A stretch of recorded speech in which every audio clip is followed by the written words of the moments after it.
Johnny Boy Boxing at Fight Hype. I'm here with trainer Wali Moses. What's up? What's up? How you doing, man? How you feeling Okay. today? All right. How about yourself? Can't I'm good. I'm complain. good, man. Thank you for joining us here at Fight Hype. You know, one of the best trainers in the game. The trainers who Teofimo Moses and Shakur Stevenson. Um, Wally, I want to get right into it. We just had an event, the Fatal Fury event with Turkey Uh, Island in Times Square. Shakur was there. Terrence Crawford was there. There's a lot of fans. What did you think overall of the whole event at Times Square? well, the event was historical. It was the first time ever done. It was in a historical place. So I think overwhelmingly, it done was successful. The only thing is, a lot of people couldn't get in to see it, live. But, other than that, it was a great event. Yeah, definitely. And what about the performances, particularly Ryan Garcia and Rolly Romero? He took a loss against Rolly Romero. What were your thoughts on that? Was Ryan, was it the layoff that hurt him? People complained about, I mean, people talked about the ostarine. There was no ostarine. What was your opinion on the matter? Well, I think he took Rolly lightly, you know what I'm saying? I Yeah. don't think he really prepared himself for that fight because he thought Rolly was going to be such a pushover. But Rolly surprised him, huh? Rolly came out with a different repertoire this time. Yeah, His definitely. coach, he boxed a little bit better. He tried to stick to that, you know what I'm saying? Other than that, he caught Ryan by surprise. And where does Ryan go from here? Do you think he can bounce back from there? Is he mentally there, or he's just not interested in? He made so much money. I think he made over $20 Well, million. right. Well, personally, I think that after the performance, he should be really eager to fight Devin in the rematch to really show the real him. But I was hearing some people said that he pulled out. Is that true? Yeah, I heard the same rumors as well. But talking about that fight, do you think he should go right into a fight with Devin Haney, or should he get a tune up and get his confidence back, or the rematch with Rolly? How do you feel that situation should go? I want to ask you this here: if you hungry and you got a little setback, the first thing you want to do is redeem yourself, get back in the ring, and prove what you really can do. So using that aspect, I think right now he may be a little unsure of himself. If he doesn't fight. I agree. I agree with that exactly. I think he should get right back in there. But is it Right. because they're paying these fighters too much, $20 million? You really just have to show up and get the victory, and then you go on to another payday with Turkey. Do you think that the Right. money is it was making them like not fight as hard, maybe, or not motivated, maybe? Well, you see, I really don't think money should be the motivational cause for a big fight. I mean, I think it's due to everybody want to achieve greatness, and prove Yeah, who they are. To me, that's the thing that's really worth fighting for. I remember Shakur was a young man, and he would be foolish enough. I don't care about the purse. You can pay all that kind of stuff, but you woke up. You get older, you get smarter. And at this point in their career, a lot of them is not still well. If you ask me from the beginning of their career, they haven't been willing to go ahead and put themselves at risk. You know what I'm saying? So now, when it comes to if you're not getting a big fight, everybody's scared not to fight, scared to lose. And you and I know a scared man can never win. definitely, definitely. They're trying to protect that. Oh, they're trying to do the Floyd Mayweather blueprint, and they don't want to risk it on like the Uh, fighters in the '80s that used to have multiple losses, but they were legendary because they fought the best to try to be the best. well, I can take all that in consideration, but when you look at it, a lot of the fighters out there, I don't have to mention names because they know who they are. They never was the best at no point in their careers, in the amateurs, And now I don't think, really think how they believe shit has really changed because it hasn't. You know, you still gonna fight those same fighters that you used to duck in the amateurs, as well as particularly the ones that beat you. Who you lost to. So sooner or later, man, everybody is going to get exposed. Definitely, definitely. And talking about the Devin Haney, what did you think about his performance? A lot of people said that he got on the bicycle and he was running, he was trying to protect that win. But how did you see that fight playing out? I might be a little bit. fair for me to just, assess that. But the fight is, it's not like I haven't seen that before from him. You know what I'm saying? Yeah, Inside the ring, and I don't want to kick Devin and bash Devin while he down. Not matter of fact, any of the fighters. But they got enough problems of their own. definitely, But definitely. talking about the performance overall, but I've seen him box like that before, and that's a lot that I see still that, from years ago, that's pretty much still the same, you know what I'm saying? That's just my interpretation, it's what I expected, some of what I expected out of Devin. Yeah, definitely. And there was another fighter, Teofimo Lopez and Barbosa. They fought. Teofimo probably had the best performance of the night. But what's up Right. with the Teo and the N word, using this N word? He says it's promotion. What are your thoughts on this whole situation? Racism doesn't belong in boxing. What do you think about this? Well, you're absolutely correct about it. It doesn't, you know what I mean? But I'm gonna be real with you, if you look at that term, how it's used, you'll see Hispanic people use nigga more than we do. Yo, my nigga this, my nigga that, my nigga this, my nigga that. You know what I mean? So Yeah, I don't agree with that either. when you look at it as a common term that we use, you would say nothing's wrong with that. But now, when a person not of that same ethnicity and he use that word, he get criticized for it. And people got to just understand that, at certain times when you should not to use that word. And, when you be in public is one of them. But whether you racist or not, people get that perception about you. I've been in Teofimo with his mother and his father in his home on numerous occasions, man. I've been with him since he was in the amateurs. Matter of fact, me, him, his father, we was all together, and in Brazil after he suffered his defeat in the Olympics. So we was all together. So when it comes to the reality of him being a racist, I could genuinely tell you that it's not. You know what I'm saying? Yeah, He's trying to promote himself. He going about that. But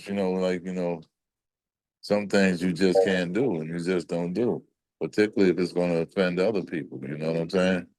absolutely. A whole group of people worldwide, and he got little kids, fans looking up to him, and then that turns them off, and that's an introduction to racism, which they don't need. Right, 6-year-old kids right, that look up to Tio. Now they say, why is he calling me these right, names? Why they didn't know anything about racism, and so I right. think that's wrong for the sport, and I think he needs to correct that. But Well, Shakur and I think Teofimo, I think you hit it right on the head then. You know what I mean? Because you just say, if he actually meant it and the term trying to, in reference to trying to promote himself in the fight and trying to get the fights and all that, he should be man enough to say that. You know what I mean? Just as well, if he feels like that, he should be man enough to say that too. So, like people like me and all of them that know him for years and whatnot, make sure that his concept of his mind hasn't changed. Time absolutely. can change anything. You know what I'm saying? Are Yeah. you are you Are you concerned for Teofimo? Maybe some of the fans might take it personally and they do something to him outside of boxing because fans can get really riled up and they support their teams, they support their fighters, and they can do something. Uh-huh. Well, that's the chance that you take. When you offend people outside of boxing, because when you use that term, he wasn't just referring to boxers. And so when you say you just another nigga or this here, that there, you referring to a society, a group of people. Absolutely, exactly. So, if he don't have the decency to try to clean that up, then, we know what he's really representing. Yeah, absolutely. Now Shakur and Tio had words in the past, and Shakur Uh, said he was willing to go to 140 to meet Teofimo Lopez. How likely would that fight be, and would that be the toughest fight of Shakur's career if they were to fight? Let me tell you something, bro. That'd be no contest, man. Easy work. Yeah,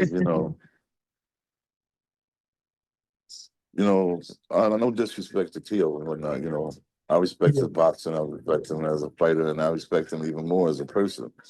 But in terms of his skill set versus his core skill set, he'd have had an opportunity to fight on those international levels. Like, okay, and you couldn't get by. You know what I'm saying? I don't know. When he won the Olympic trials, okay, he was an underdog. And he got on the team, on the USA team, by winning that tournament. But I can't recall him coming in the first place of representing the country on no other team. He could have been there, but the years from 2012 to 2015, while I was there, he wasn't there. So, I don't know how much he was winning, and that's that's when I first met him. That when we were in Colorado at a tournament, and then they had a big box off in Colorado. The next time was at the Olympic trials, and those are the times that we were together. Other than when we were in Brazil at the Olympics. Definitely.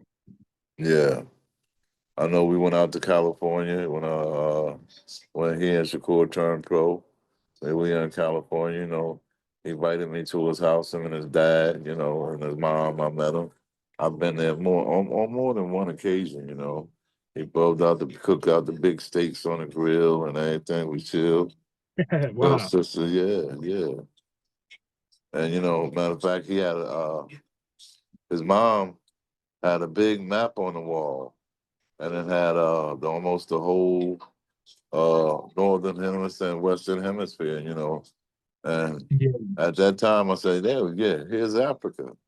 I said, you never knew that Egypt was in Africa? He said, no. And it had a big ass map. And I had to show her where Egypt was located in Africa. So she didn't know that. They didn't know, they weren't even aware of that. Wow. That's crazy.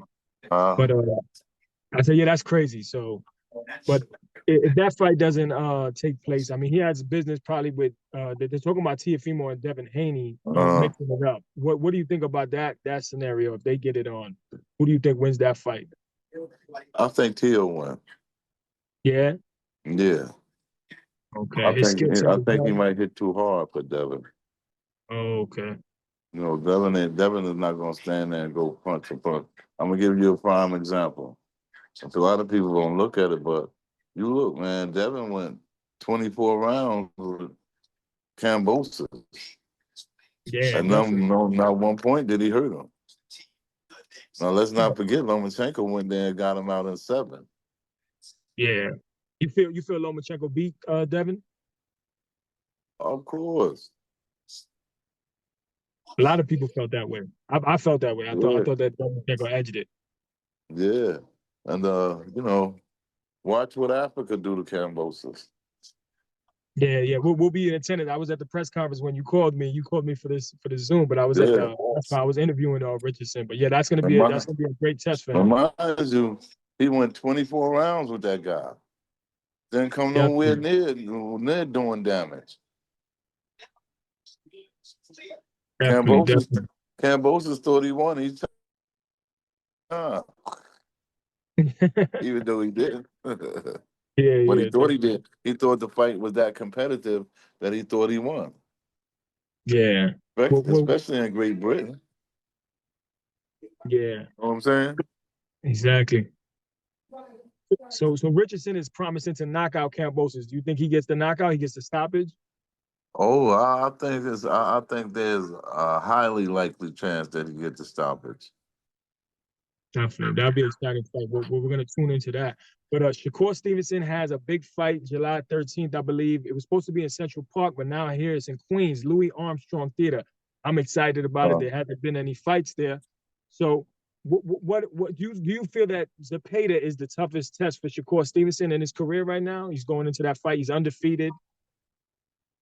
in his career, Yeah, in his career, do you think there was somebody tougher than Zepeda, or you think this is the toughest test so in his far? professional career.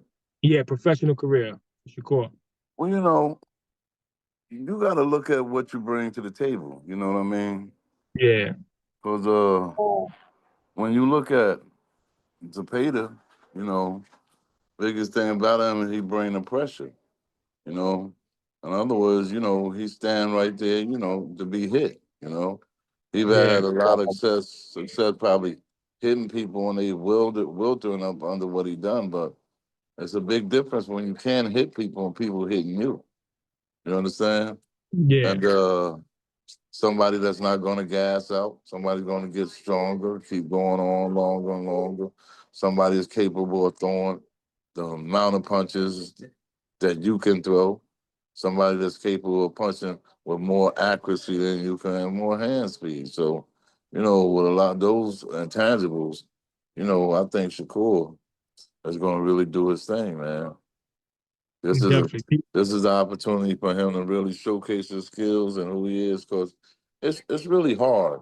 Like when you hear guys come up and say, "Yo, I'm the best. My guy's the best fighter in the world. He best." And when you take somebody like Shakur, who has been the best fighter in the world in every portion of his career, you know what I'm saying? All the way Definitely. up until the Olympics. You know what I mean? Because Shakur is actually more known internationally because because he fought into the world tournaments and youth men's Olympics. So he fought against the top fighters in the world. I know he beat at least five former world champions. En route to his success. And let's remember, he the only fighter that ever won the IBA Box of the Year. No American ever fought for won that. And he was captain of the team, the only world team title that we ever won. You know what I'm Definitely. saying? So, he been making history and to hear people say they the best in the world and at no point in their career have they proved it. Some people were given titles, man. Absolutely. They emailed them the championship. Yeah. And Shakur first title was with 13 fights. If you find out, that was the guy that beat Tank twice in the amateurs, Joet Exactly. Gonzalez. Joette, yes. And he had an easy time with Joette. Huh? Shakur had an easy Right. time with Joette. Remember, these guys are claiming that they was the best, but this is a guy that beat him twice. And guess what? They didn't want to make it another time because if he had went to the tournaments to try to qualify, he'd have had to see them guys again. Absolutely. So what do you? A lot of fans are concerned about Shakur's hand injuries. How are the hands now, Wally? Are they better? Is what type of Yeah, treatment? Do you have any they're much better, details on the but hands? I guarantee you, wasn't nobody more concerned than me and him. Absolutely. So, we're gonna try to make sure we done the best things for his hands and all that. And he's been a victim of his own success in his own uh maturity, should I say, getting stronger, hitting them heavy ass bags that he should have been hitting and the bag, his hand was between the bag and his power. So, all that hitting for so many years, man, and it took its toll. Now I That was the remember Shakur. ligaments, huh? Oh, it was the ligaments. Yeah, yeah. See, that's the good thing about it. People may think he hurt his knuckles and all that. No, it was the ligaments. So I remember Floyd had taken phalangic injections to ease the pain for his for his hand Right, injuries. And then Shakur said that he spoke to Floyd. He was going to speak to him about surgery or something to that effect. Do you have any right. details about the conversation they had or any things that Floyd, maybe recommended to Shakur? Well, it depends on what time or when did Shakur talk to him about that, because Shakur had Mm, already been through the injections and all that stuff. And okay. apparently, that was no real quick cure, especially it wasn't a long time cure, you know what I'm saying? So, when we finally found out what it was and what it was, I think we done all the corrective rehabilitative things to really strengthen it up and turning them punches over a lot better and not hitting with them portions of the glove anymore.